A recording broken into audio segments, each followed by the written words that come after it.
থেকে নেশা পেয়েছি, ইতিহাস। আমার আর পুরস্কার পাওয়ার দরকার নাই, সরি দরকার নাই মিনস হচ্ছে যে আমি ওই লোকটা কখনোই করি না যে আমি কাজ করি নিষ্ঠার সাথে, যে আমার কাজ হচ্ছে আমার হচ্ছে গিয়ে কর্মটা কি ধর্ম, তো আমার কাজটা দিয়ে আমি ধর্মটাকে মেনটেন করতে চাই। আমার অ্যাওয়ার্ড হচ্ছে গিয়ে যারা দিবে আমি অবভিয়াসলি আমি সাধুবাদ জানাই, তাদেরকে অনেক অনেক ভালোবাসি।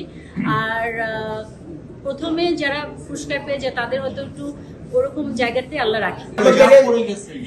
ও আচ্ছা আচ্ছা, মানে না মানে আচ্ছা সেখানে আপনার বয়স একটা সংখ্যা, এটা নিয়ে কোনো কথা বলবেন কে কার বয়স কি হয়েছে না হয়েছে সেটা সংখ্যা দিয়ে আমি এখন মরে গেলে চলে যেতে পারি, কোন বয়স নিয়ে চলে গেলাম সেটা বড় কথা না, কি কাজ দিয়ে গেলাম সেটাই বড় কথা। মন ভালো যে সব ভালো।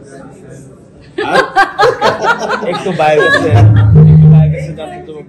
জি আমি অনেক কথা বলেছি, এখন আমার প্রিয় এবং আপনাদের সবার প্রিয় কিছু বলতে চাই। আমার কথা মনে অনেক কঠিন কঠিন ভাই, এমন এমন কথা বলতেছেন মনে হচ্ছে আমি এলিয়েন থেকে আসছি, মানে আমি মানুষ, সেটা আমি জানি না, এটা আপনারা শুনছেন, আপনারা বলতে পারেন।